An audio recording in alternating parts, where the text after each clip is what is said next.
Shalom, saudara-saudara. Mari kita mulai dengan mendengarkan firman Tuhan. Kita mengucap syukur sampai hari ini kita masih bisa mendengarkan firman Tuhan. Kita berdoa.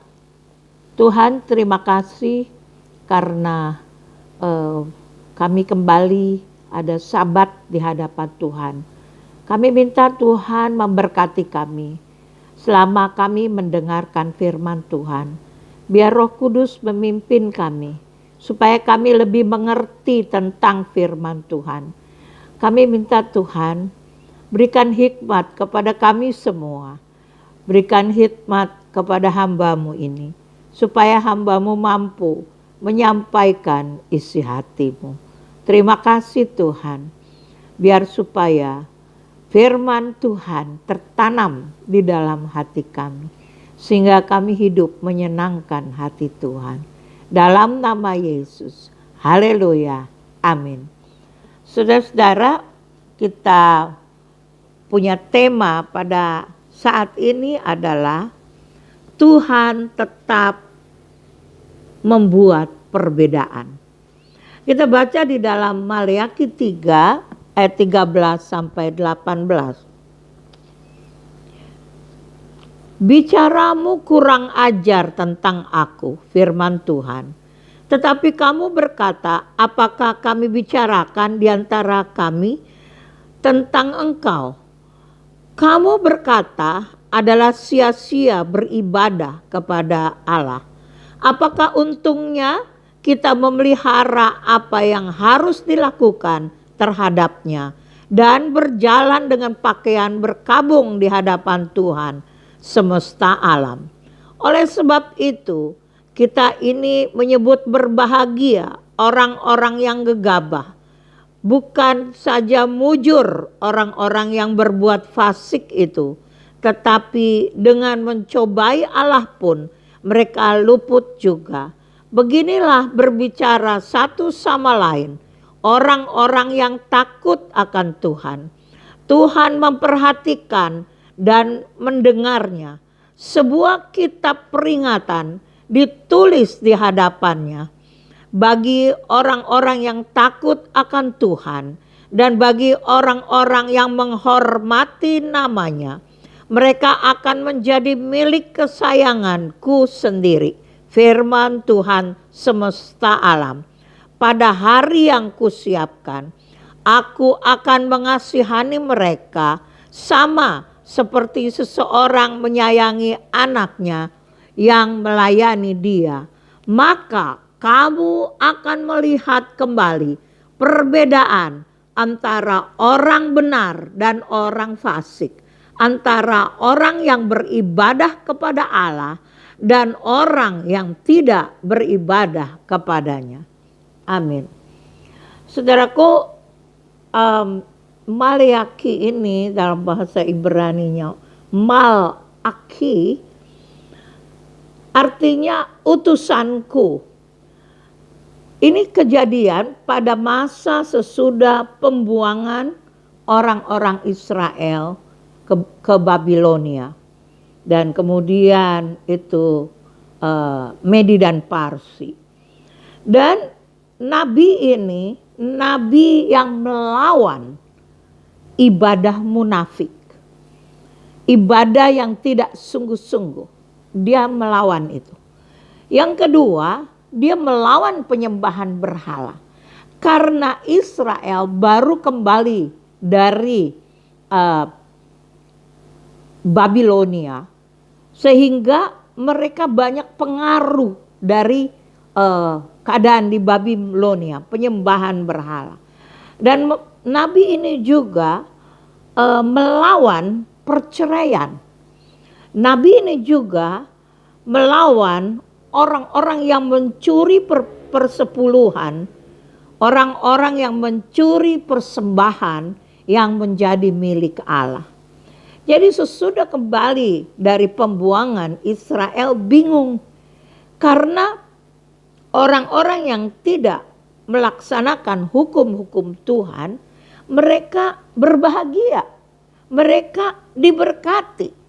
Tetapi apa firman Tuhan berkata dalam Maleakhi 3 ayat 18? Maka kamu akan melihat kembali perbedaan antara orang benar dan orang fasik, antara orang yang beribadah kepada Allah dan orang yang tidak beribadah kepadanya. Saudara-saudaraku, kadang-kadang kita melihat orang yang tidak percaya Tuhan, orang yang hidupnya dalam dosa, kok dia itu diberkati, kok dia sukses. Saudaraku, kita tidak boleh melihat itu.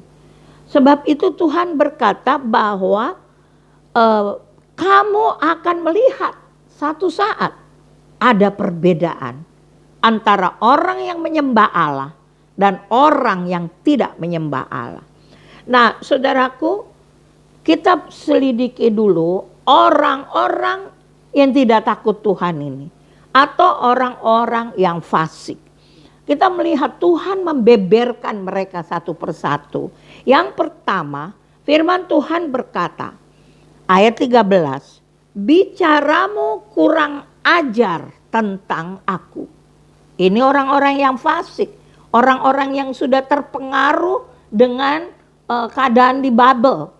Orang-orang kalau sekarang ini yang terpengaruh dengan keadaan dunia ini. Bicaramu kurang ajar tentang aku, Tuhan. Kata Tuhan. Ini kalau di dalam bahasa yang asli itu artinya ucapan yang keras. Tapi kalau bahasa Indonesia berkata kurang ajar. Yaitu ucapan yang keras melawan Tuhan. Ucapan arogan melawan Tuhan. Mengucapkan hal-hal yang kurang ajar, yang jahat tentang Tuhan dan pekerjaan Tuhan. Saudaraku, kata Indonesia pakai kurang ajar itu dalam bahasa Ibraninya hozku. Hozku artinya keras, terlalu berani kepada keluarkan kata-kata kepada Tuhan. Tidak menghargai Tuhan, kasar kepada Tuhan, tidak menghargai perjanjian antara Allah dan Israel. Nah, saudaraku, sebab itu kita hati-hati dalam berkata-kata. Karena Tuhan tahu apa yang kita ucapkan. Kadang-kadang kita mengucapkan suka dengan bercanda, dengan bermain-main, dengan bersenda gurau. Padahal kita menyinggung Tuhan dan menyinggung pekerjaan Tuhan. Nah, saudaraku, kita lihat di dalam Matius pasal 12.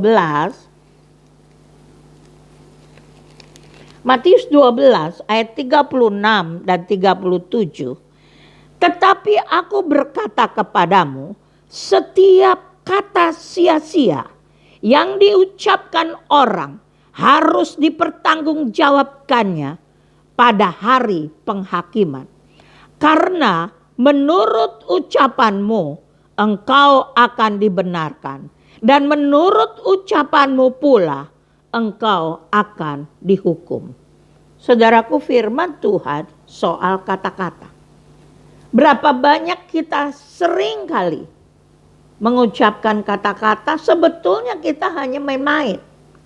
Tetapi Tuhan mendengarkan. Nah, saudaraku, sampai ada perkataan dalam bahasa Indonesia, bicaramu kurang ajar. Bicaramu keras terhadap aku. Bicaramu arogan terhadap aku.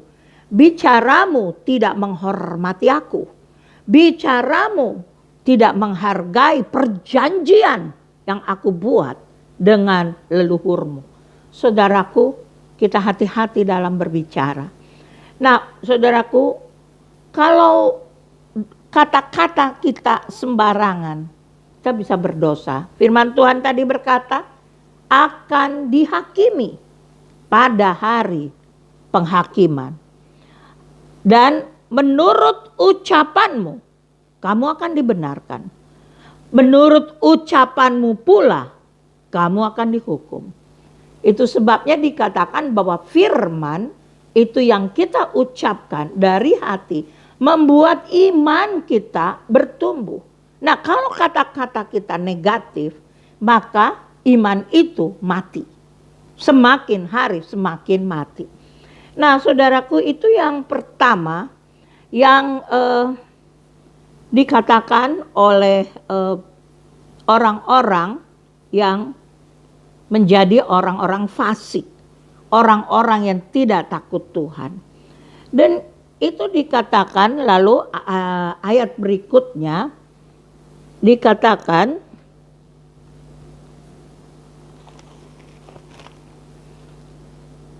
kamu berkata adalah sia-sia beribadah kepada Allah.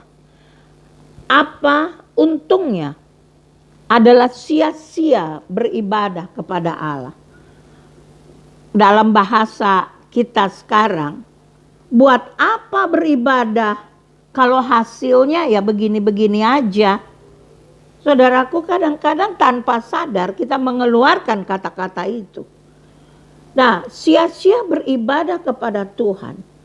Saudara tahu apa yang kita ucapkan, apa yang kita pikirkan, apa yang kita lakukan, itu semua Tuhan tahu. Dan Tuhan mendengarnya, melihatnya. Saudaraku, kita baca di dalam Ibrani pasal 4 ayat 12 sampai 13. Ayat 12 dan 13.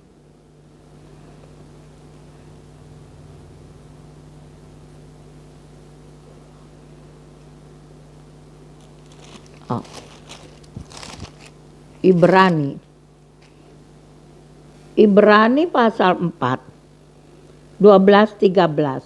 Sebab firman Allah hidup dan kuat dan lebih tajam dari pedang bermata dua manapun.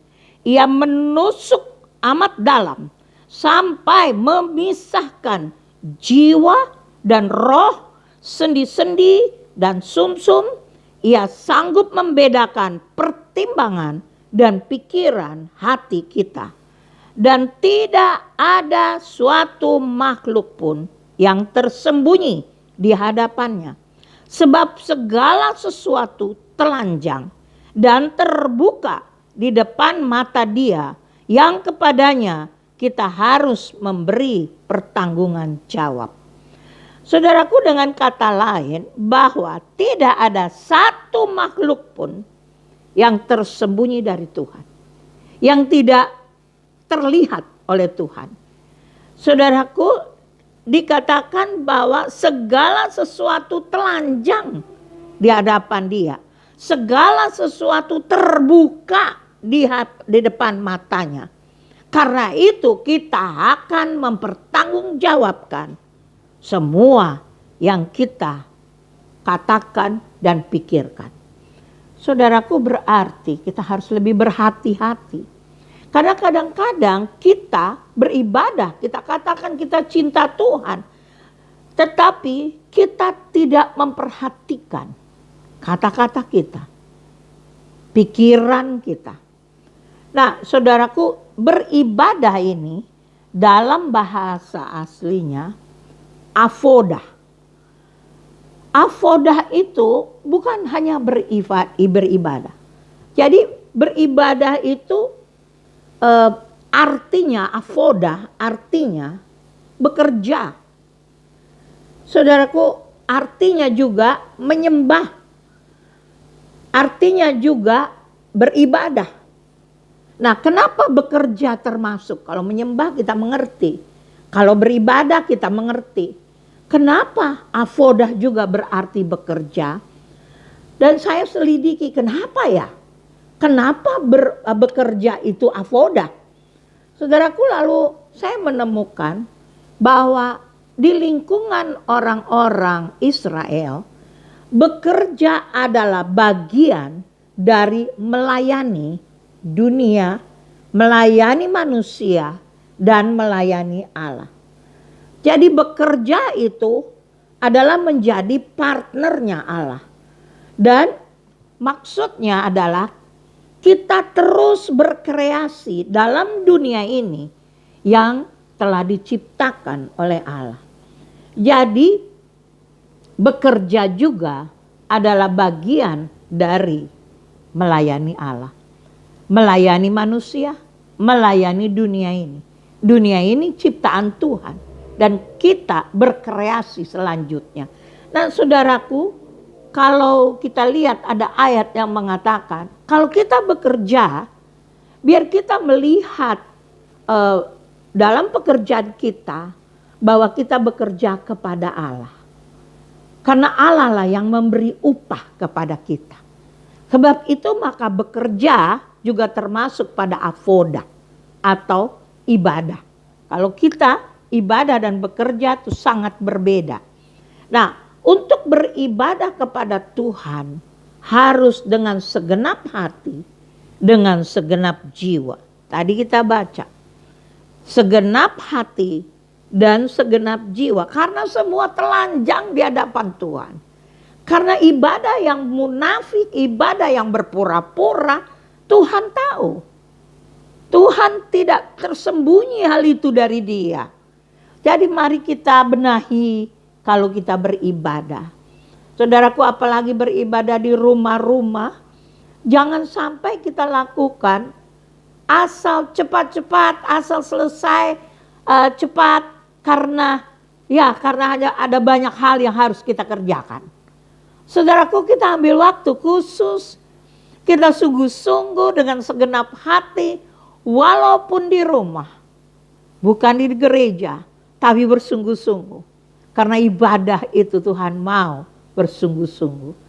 Saudaraku, jadi kita lihat, berikan yang terbaik bagi Tuhan. Kita lihat lagi di dalam Ulangan pasal 10. Ulangan 10 ayat 12.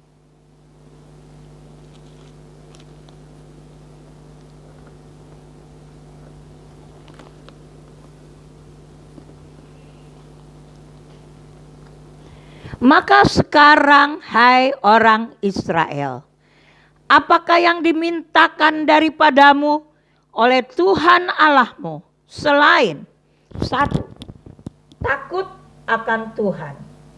Kedua, hidup menurut segala jalan yang ditunjukkannya. Ketiga, mengasihi Dia.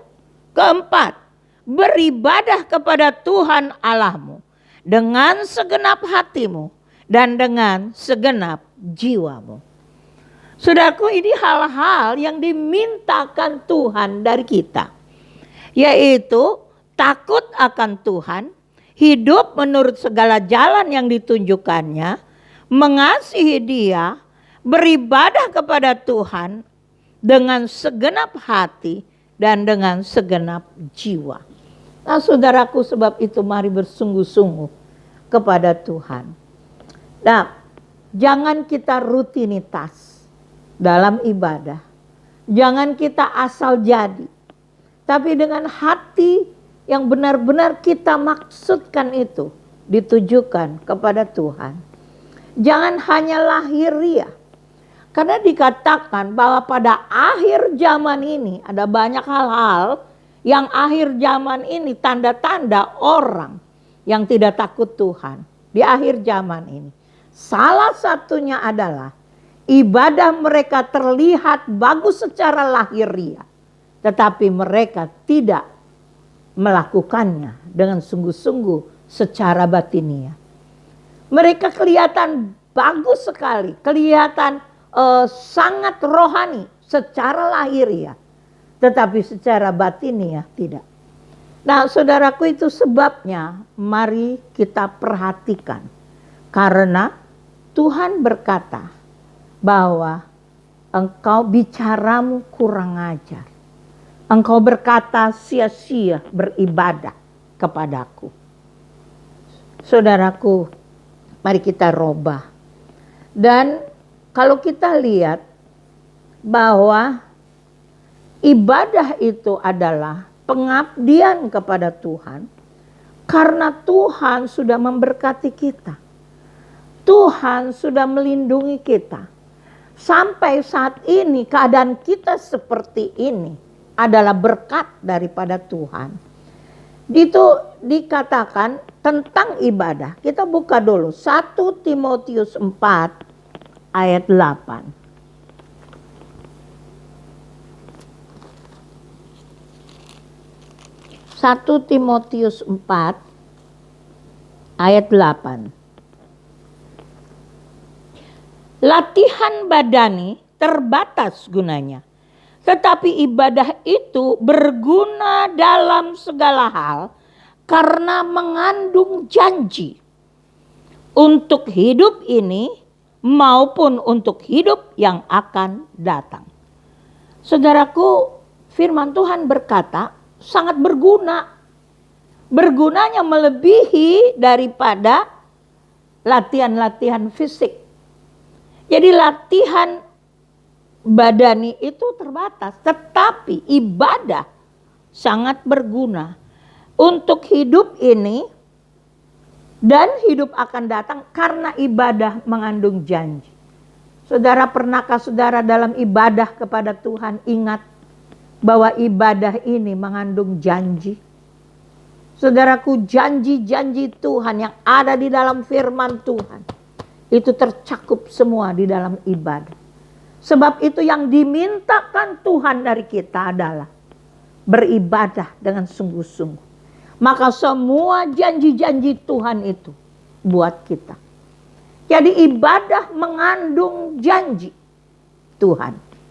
Ibadah mengandung janji Tuhan. Saudaraku, lalu yang ketiga yang dikatakan oleh orang-orang yang tidak takut Tuhan, yang sudah terpengaruh dengan keadaan dunia ini atau keadaan di Babel. Apa untungnya, itu ayat 14b, apa untungnya kita pelihara apa yang harus dilakukan terhadap Tuhan. Saudaraku, ada banyak hal yang kita harus pelihara. Seperti penyembahan kepada Tuhan. Itu harus selalu ada. Kita pelihara setiap hari. Juga kita merenungkan firman Tuhan. Itu kita harus pelihara. Maksud pelihara jangan stop. Tapi continue, terus menerus. Lalu kemudian kita melakukan semua hal-hal dengan Tuhan, berdoa, berpuasa. Itu jangan sampai stop. Nah, saudaraku, kalau kita lihat di sini, setia memelihara apa yang dilakukan terhadap Tuhan. Setia dalam bahasa asli emunah. Emunah itu artinya setia. Yang kedua beriman.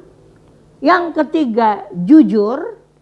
Yang keempat bertanggung jawab. Yang kelima stabil. Yang keenam dipercaya. Saudaraku, setia. Kenapa dia lakukan terus? Kenapa dia jaga terus? Karena dia beriman. Mengapa dia lakukan terus? Karena dia bertanggung jawab. Karena dia sudah berkata, Tuhan saya lakukan, maka dia lakukan. Mengapa dia dipercaya? Karena dia lakukan terus. Tuhan berkati dia. Nah, saudaraku, orang kadang hanya mencari untung saja. Mereka melakukannya, lalu mereka tuntut Tuhan harus memberkati mereka. Contoh, memberi dengan sudah berhitung-hitung berapa nanti kembali sama mereka. Saudaraku, sampai perkataan 30 kali lipat, 60 kali lipat, 100 kali lipat dipakai untuk berhitung-hitung karena saya sudah memberi berapa kembali kepada saya. Saudaraku, itu tidak setia. Itu tidak emunah. Itu tidak setia, tidak melakukan apa yang harus dilakukan kepada Tuhan sesuai dengan apa yang Tuhan mau. Jadi orang hanya mencari keuntungan pribadi dalam hal mengikut Tuhan. Lalu berikutnya, yang keempat, saudaraku, itu orang-orang fasik ini berkata, lebih enak jadi orang yang tidak melakukan apa yang Tuhan mau. Mereka mujur, mereka luput sesudah mereka mencobai Tuhan. Mereka bahkan diberkati, mereka sukses. Nah, saudaraku, orang fasik, apa artinya orang fasik? Kita lihat, saudaraku, banyak ayat-ayat Alkitab yang mengatakan bagaimana itu orang fasik. Saya tidak bacakan ayatnya, tapi yang pertama, orang fasik tidak percaya Allah. Lalu jalan orang fasik, kata firman Tuhan, itu kekejian bagi Allah. Kekejian itu Allah jijik terhadap jalan hidup mereka. Itu jalan hidup orang fasik. Jalan hidup orang fasik itu mereka melakukan kelaliman. Lalu orang fasik tidak mengerti hak orang lemah. Sehingga kalau mereka punya pegawai, mereka tekan pegawai. Kalau perlu gaji lebih kecil, lebih bagus. Saudaraku, karena mereka memang orang fasik akan menunjukkan hal itu. Orang fasik itu terima suap. Ya kalau dibayar, mereka lakukan dengan baik. Kalau tidak dibayar, mereka tidak lakukan. Orang fasik itu suka memperdaya orang. Ini semua adalah ayat-ayat firman Tuhan. Orang fasik bicaranya jahat. Orang fasik suka menyakiti hati orang lain. Nah, saudaraku, itu sebabnya kenapa Tuhan tegur, bicaramu kurang ajar. Karena sudah meniru keadaan orang fasik. Nah, saudaraku, dikatakan bahwa orang fasik itu mujur. Tadi pikiran daripada anak-anak Tuhan. Orang fasik enak hidupnya. Tetapi apa kata firman Tuhan? Bahwa mereka disimpan untuk hari kebinasaan. Coba kita lihat dulu di dalam 2 Petrus.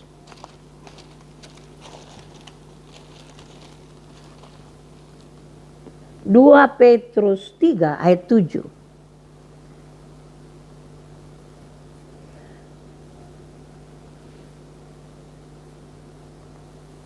Dua Petrus 3 ayat 7. Tetapi oleh firman itu juga langit dan bumi yang sekarang terpelihara dari api dan disimpan untuk hari penghakiman dan kebinasaan orang-orang fasik. Saudaraku, firman Tuhan berkata bahwa bumi yang sekarang ini terpelihara oleh api, dilindungi supaya api tidak menghanguskan bumi ini. Tetapi disimpan untuk hari penghakiman dan hari kebinasaan untuk orang-orang fasik, dan bumi akan dihancurkan. Jadi berarti sama yang dikatakan oleh firman Tuhan bahwa di dalam Meleaki bahwa mereka disimpan untuk hari kebinasaan. Sebab itu kita tidak perlu melihat mereka, membanding-bandingkan mereka. Karena kita ini hanya melihat Allah. Kita ini hanya melihat bahwa Allah memberkati saya, Allah memelihara hidup saya. Nah, saudaraku, sekarang kita lihat orang-orang yang takut akan Tuhan. Apa kata Tuhan tentang orang-orang yang takut akan Tuhan? Yang pertama, Tuhan memperhatikan dan mendengar. Saudaraku, luar biasa. Tuhan tidak pernah tidak memperhatikan. Dia memperhatikan dan mendengar. Kalau kita lihat, dikatakan bahwa dapatkah seorang perempuan, kata firman Tuhan, melupakan anak yang dikandungnya?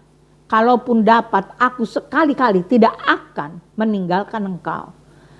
Lihat, aku menaruh engkau di telapak tanganku. Tembok-tembokmu ada di ruang mataku. Saudaraku, jemaat Tuhan, orang-orang Israel itu seperti sebuah kota. Dan itu diletakkan Tuhan dalam tangannya. Dan tembok-tembok kota itu diumpamakan, tembok kota itu tetap di ruang matanya. Tidak pernah dia tidak memperhatikan. Tidak pernah dia menoleh dan tidak melihat. Saudaraku, ini sangat luar biasa. Bahwa Tuhan memperhatikan dan mendengar kita. Itu sebabnya Yesus memberi perumpamaan. Domba-domba mendengar suaraku. Domba-domba, aku memanggil mereka dengan nama-nama mereka. Mereka mendengar suaraku. Ya saudaraku, itu yang pertama. Sering kita rasa, oh Tuhan tidak mendengar aku. Tuhan tidak memperhatikan aku.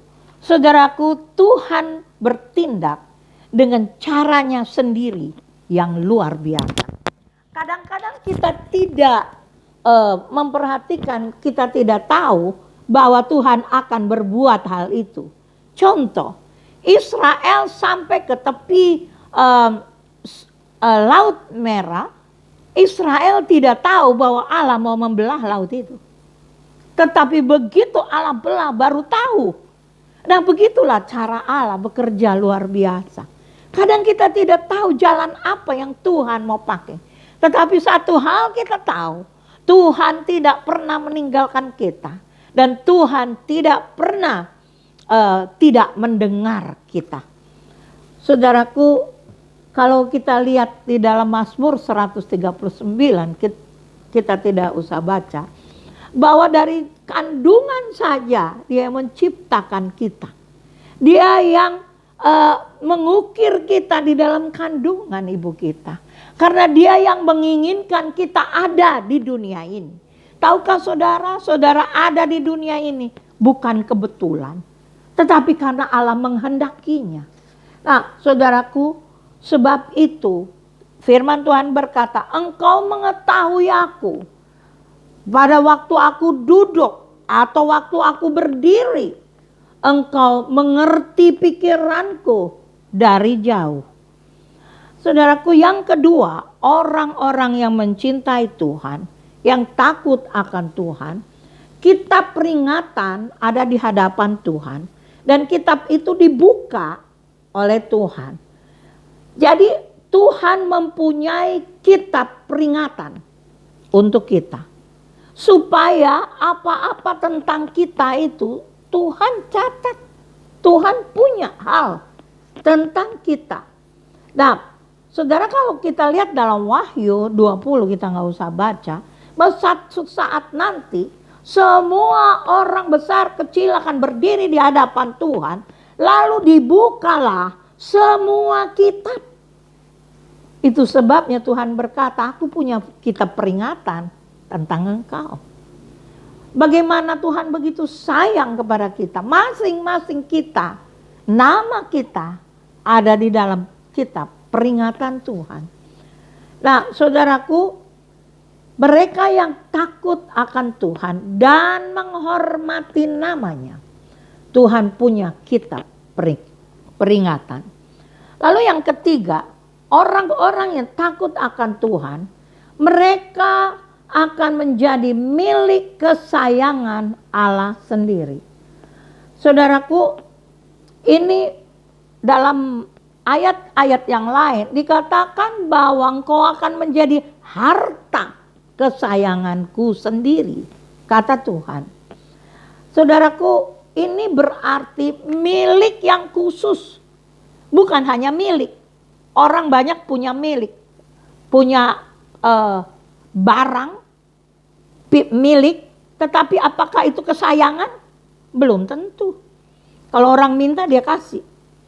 Tetapi kalau kesayangan itu spesial. Tuhan berkata bahwa engkau menjadi milik kesayanganku.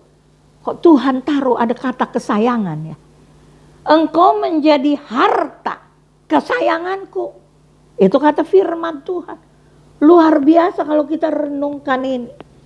Tuhan mengangkat kita menjadi milik kesayangan. Harta kesayangan. Firman Tuhan untuk orang yang takut akan Tuhan. Yang keempat, aku akan mengasihani mereka. Mengasihani itu setiap kali diucapkan orang untuk minta tolong. Kalau kita baca Alkitab, Kristus anak Daud, teriak si Bartolomeus, kasihanilah aku. Have mercy on me. Kasihanilah aku. Ya teriak-teriak. Orang-orang kusta teriak-teriak. Kasihanilah aku. Saudaraku, ini kita gak usah teriak. Tapi Tuhan berkata bahwa aku akan mengasihani mereka. Dari pihak Tuhan yang bertindak lebih dulu. Saudaraku, bukankah ini spesial? Orang yang menghormati namanya. Orang yang takut akan dia. Orang yang melakukan ibadah dengan sungguh-sungguh. Saudaraku, mengasihani dalam bahasa asli. Rahamim dalam bahasa Ibrani. Rahamim artinya kasihan. Aku kasihan. Kasih setia juga masuk di situ. Pada waktu firman Tuhan dalam Yesaya yang mengatakan bahwa dapatkah seorang perempuan melupakan bayinya, itu dalam bahasa Inggris adalah compassion. Have no compassion on the child she has born. Jadi belas kasihan gak ada sama bayi itu, kata Tuhan. Tapi aku sekali-kali tidak punya belas kasihan. Nah saudaraku, lalu kemudian yang kelima, kata Tuhan tentang orang yang takut akan Tuhan, yang menghormati namanya. Seperti seorang yang menyayangi anaknya, yang melayani dia. Saudaraku, berarti orang-orang yang mencintai Tuhan, orang-orang yang takut akan Tuhan, akan melayani Tuhan. Bentuk pelayanan itu seperti apa? Saudaraku, kalau saudara adakan penyembahan kepada Tuhan, saudara melayani Tuhan. Kalau saudara ada pujian yang naik, ucapan-ucapan syukur kepada Tuhan naik, saudara sedang melayani. Itu melayani Tuhan langsung. Tapi juga melayani bisa melalui pekerjaan Tuhan. Saudara melayani pekerjaan Tuhan. Dan saudaraku, tetapi dalam pelayanan ada beberapa hal yang harus diperhatikan.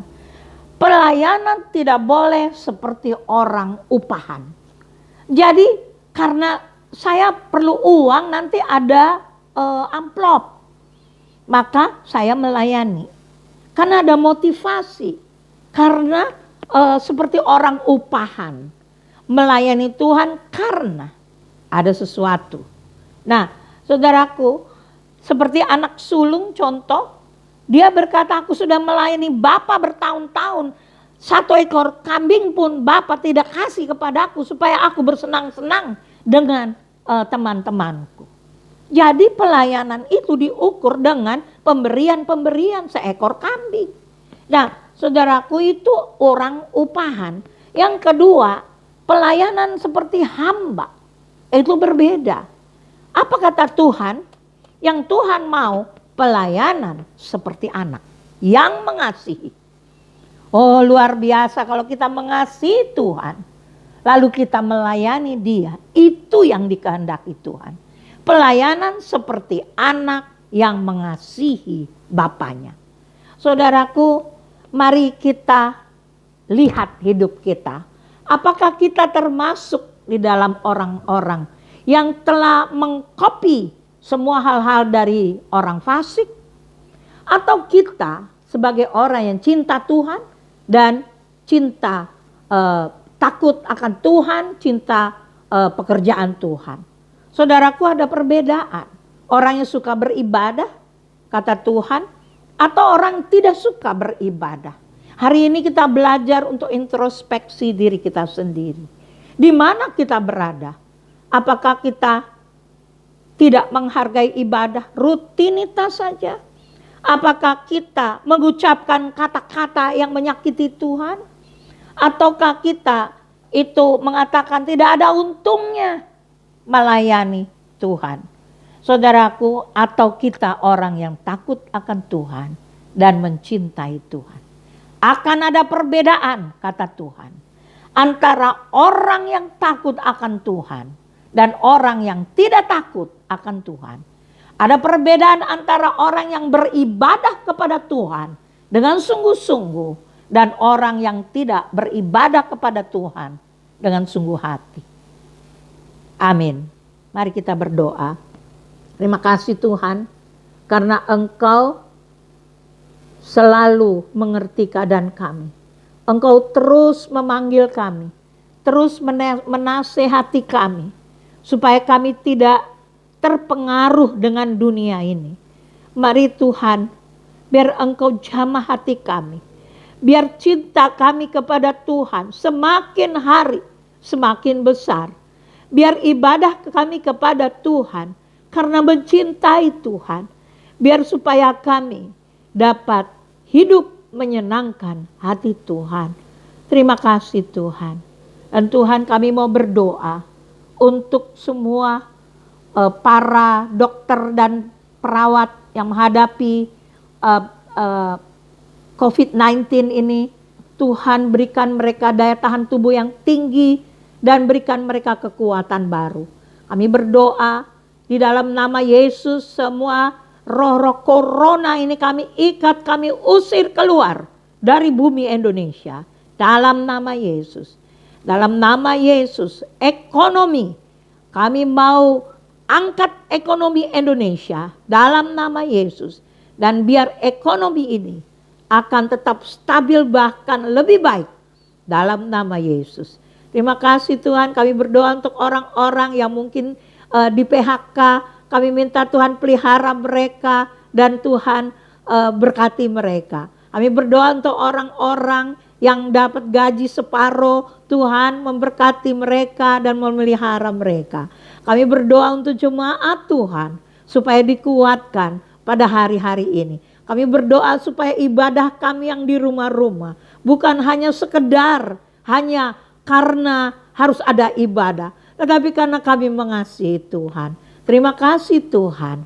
Terima kasih untuk semuanya. Mari saudara-saudara kita bangun berdiri.